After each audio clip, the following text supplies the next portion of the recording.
नमस्कार दोस्तों, स्वागत है आप सभी का हमारे चैनल पर।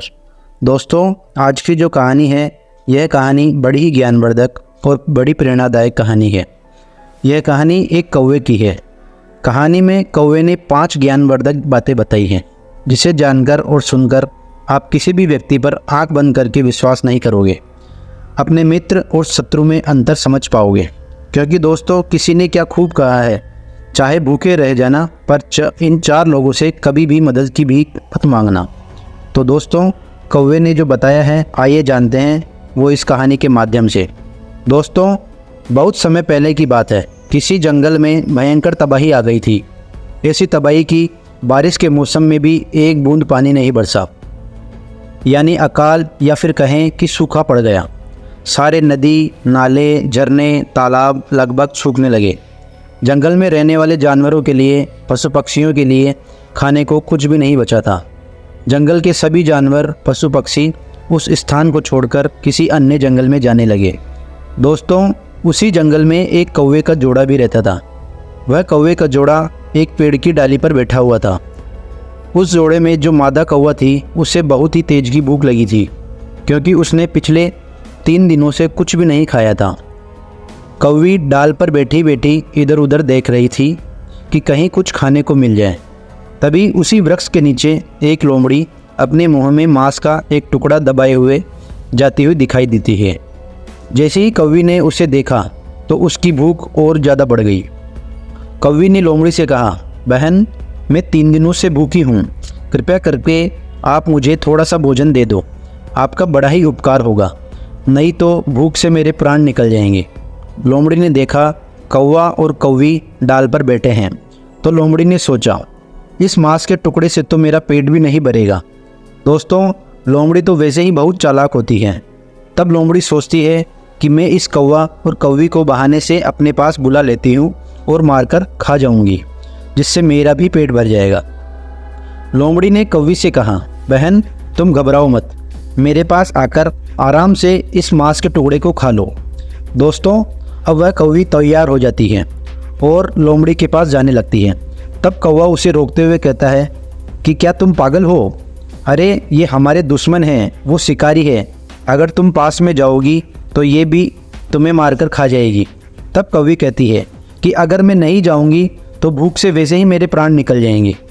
कौवी कहती है कि ये लोमड़ी हमारे साथ ऐसा कुछ नहीं करेगी। कौवा उसे फिर से समझाता है कि तुम मेरी बात को समझो, तुम उसके पास मत जाओ, वो तुम्हें मारकर खा जाएगी। जब कौवी कौवे की बात को नहीं समझती है तो कौवा कहता है कि तुम ऐसे नहीं समझोगी, मैं तुम्हें एक कहानी सुनाता हूँ, उसके बाद ही तुम्हें अच्छा लगे तो तुम वहाँ पर चले जाना। दोस्तों, अब कौवी कौवे की कहानी को सुनने के लिए थोड़ा रुक जाती है और लोमड़ी के पास नहीं जाती और सुनने लगती है। तब कौवा कहता है, अब सुनो। एक जंगल में एक कबूतर और एक कबूतरी बरगद के खो में रहा करते थे। उसी बरगद के खो में एक सांप भी रहा करता था। जब कभी कबूतरी अंडे देती तो वह सांप उन अंडों को खा जाया करता था। जब भी कबूतर और कबूतरी भोजन के लिए बाहर निकला करते थे तो वह सांप अपने खो में से निकलकर बड़े ही आराम से उन अंडों को खा जाया करता था। कभी कभी तो अंडों से बच्चे भी निकल जाया करते थे, तो वह सांप उन बच्चों को भी खा जाया करता था। इस सब बात से वो दोनों कबूतर और कबूतरी बड़े ही परेशान रहा करते थे। कबूतर और कबूतरी के साथ ऐसा कई बार हो चुका था। एक दिन कबूतर और कबूतरी बरगद की डाल पर बैठे बैठे रो रहे थे। तभी बरगद की उसी डाल पर एक बगुला आकर बैठ जाता है और देखता है कि वो दोनों कबूतर और कबूतरी रो रहे हैं। ऐसा देखकर वह बगुला कबूतरी से पूछता है कि क्या हुआ कबूतरी, इतना क्यों रो रही हो? अब दोस्तों, कबूतरी ने अपनी सारी कहानी उस बगुले को सुना डाली और कहा कि ऐसा हमारे साथ कई बार हुआ है। मैंने जितनी भी बार अंडे दिए हैं, जितनी भी बार मेरे बच्चे हुए हैं, वह दुष्ट सांप आकर हमारी गैर मौजूदगी में उन सारे अंडों को खा जाता है। हम दोनों इस बात से बड़े परेशान हैं, लेकिन हम कर भी क्या सकते हैं? वो सांप इसी वृक्ष के खो में रहता है। हम लोग ऐसा आए हैं, हम उससे लड़ भी नहीं सकते हैं, वह बहुत ही ज़्यादा खतरनाक है। कौवी की इस दुख भरी दास्तान को सुनकर उस बगले को रहा नहीं जाता है और वो कहता है कि आप दोनों मेरे साथ चलो। एक तालाब में बहुत सारी मछलियां हैं, उसमें से कुछ मछलियों को पकड़कर हम यहाँ तक लाएंगे। तब कबूतरी कहती है कि मैं कुछ समझी नहीं। तब वो बगुला समझाता है कि जब दुश्मन अपने ऊपर भारी पड़ जाए, जब शत्रु बहुत बड़ा शक्तिशाली हो और उससे लड़ा ना जा सके, तो उस दुश्मन को बुद्धिमानी से ही हराना चाहिए। कौवे ने कहा, वो कैसे? तब बगुला समझाता है कि पास ही के गांव के तालाब में हम कुछ मछलियां पकड़कर लाएंगे और थोड़ी ही दूर पर एक नेवले का बिल है। हम उस नेवले के बिल के दरवाजे पर वे मछलियां डाल देंगे और थोड़ी थोड़ी दूर पर उन मछलियों को डालते चले जाएंगे और अंत में सांप के खोह के पास अंतिम मछली को छोड़ देंगे। अब जैसे ही वो नेवला मछलियों को खाते हुए यहाँ तक आएगा तो वह नेवला उस दुष्ट सांप को देखेगा, क्योंकि सांप नेवले का वैसे भी बहुत बड़ा दुश्मन होता है। तो वह नेवला उस सांप को देखते ही उसे मार देगा। इससे तुम्हारा दुश्मन भी ख़त्म हो जाएगा।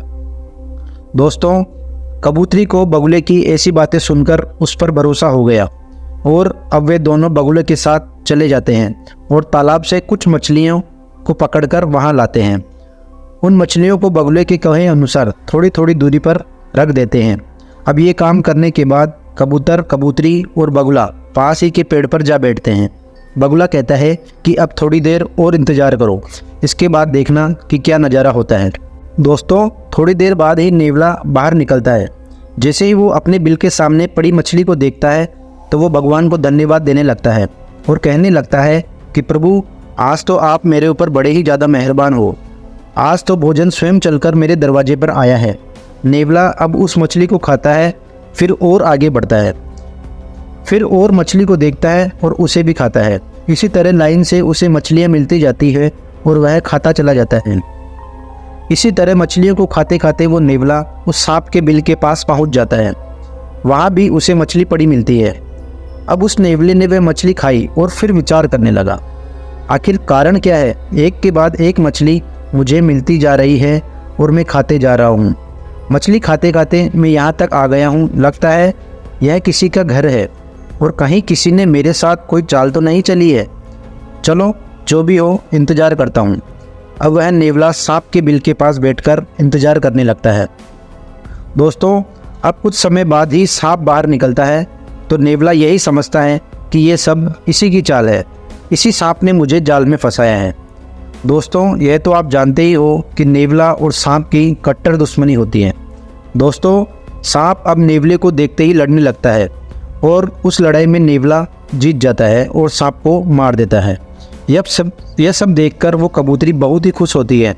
कबूतरी उसी वृक्ष की डाल से आवाज़ लगाती है, नेवला भाई, मैं आपका दिल से धन्यवाद करती हूँ, क्योंकि आपकी वजह से ही मैंने बहुत बड़े संकट से छुटकारा पाया है। इस दुष्ट सांप के मरने की वजह से मैं बहुत ही ज़्यादा प्रसन्न हूँ। जब नेवला ऊपर देखता है तो वो समझ जाता है कि ये जाल तो इस कबूतरी का ही बिछाया हुआ है। अब कबूतरी अपनी दास्तां उस नेवले को सुनाती है। उसके बाद वह नेवला कहता है कि हे कबूतरी, अब क्या ऊपर से ही धन्यवाद देती रहोगी या नीचे भी आकर धन्यवाद दोगी? दोस्तों, वो कबूतरी उड़ती है और नेवले के पास जाकर बैठ जाती है। जैसे ही कबूतरी नेवले के पास जाती है, वह उस पर भी वार कर देता है और उसे मार देता है और खा जाता है। यह सब देखकर कबूतर सोचने लगता है, एक दुश्मन से पीछा नहीं छूटा, तब तक दूसरे दुश्मन के चंगुल में फंस गए। दोस्तों, यही बात वह कौवा उस कौवी से कहता है कि देखो, एक दुश्मन से तो वो लोग बचे, तो दूसरे दुश्मन के चंगुल में फंस गए और वह कबूतरी मारी गई। कबूतरी भूल गई थी कि नेवला भी उसका दुश्मन है, वो उन्हें छोड़ेगा नहीं। वो कबूतरी उस नेवले पर भरोसा कर लेती है। इसलिए मैं भी तुम्हें कह रहा हूँ कि यह लोमड़ी भी हमारी दुश्मन है। तुम इस लोमड़ी के पास मत जाओ, ये ज़रूर ही तुमको मार देगी और मारकर खा जाएगी। अब कौवी कौवे की बात को समझ जाती है और वहीं रुक जाती है। कौवा कहता है कि ज़िंदगी में इन 4 लोगों से कभी भी मदद की भीख मत मांगना। दोस्तों, तब कौवी ने पूछा, वो कौन से 4 लोग हैं? कौवा कहता है कि दुश्मन के दुश्मन से कभी भी मदद की भीख मत मांगना। अगर आप अपने दुश्मन से मदद मांगोगे तो वे आपकी मदद नहीं करेंगे, बल्कि आपको नुकसान ही पहुंचाएंगे और आपको मार भी सकते हैं। इसलिए कभी भी अपने दुश्मन से मदद की भीख मत मांगना। और दूसरा है अभिमानी या घमंडी, क्योंकि जब कभी भी आप घमंडी के पास जाएंगे तो वो घमंड में आकर आपका अपमान करेगा, आपकी मदद भी नहीं करेगा और आपको लज्जित कर देगा। इसके पास भी कभी मदद की भीख मांगने मत जाना, क्योंकि वह देगा तो कुछ भी नहीं, साथ ही आपका अपमान भी कर देगा। और तीसरा है कपटी। कपटी के पास भी कभी मदद की भीख मत मांगना, क्योंकि जो कपटी होते हैं वो हमेशा कपट भरे ही शब्द कहते हैं और कपट जरूर करते हैं। मदद तो वे करेंगे नहीं, कहीं ना कहीं अपने कपट में आपको फंसा ही लेंगे, आपका बहुत भारी नुकसान करा देंगे। इसलिए कपटी से भी कभी मदद मत मांगना। और अंतिम और चौथा है नशेबाज आदमी। कोई भी व्यक्ति नशेबाज आदमी से कभी मदद की भीख मत मांगना। जैसे मानो आपको कहीं पर जाना है और आपको वाहन नहीं मिल रहा है, तो ऐसे में आप किसी नशेबाज व्यक्ति से लिफ्ट लेंगे तो यह समझ लीजिए वह नशे में तो खुद है ही, वह अपने आप को भी नहीं संभाल पा रहा है, तो वह वाहन कैसे चलाएगा। आप खुद सोच सकते हैं, वह व्यक्ति खुद तो मरेगा ही और आपको भी मारेगा। इसलिए नशेबाज व्यक्ति से भी कभी मदद की भीख मत मांगना। चाहे आप भूखे हो, चाहे आप रास्ते में हो, चाहे किसी भी स्थिति में हो, ऐसे लोगों से मदद मत ही मांगना। आप भी इन 4 लोगों से कभी भी विश्वास मत करना। पहला दुश्मन, दूसरा अभिमानी, तीसरा कपटी और चौथा नशेबाज आदमी।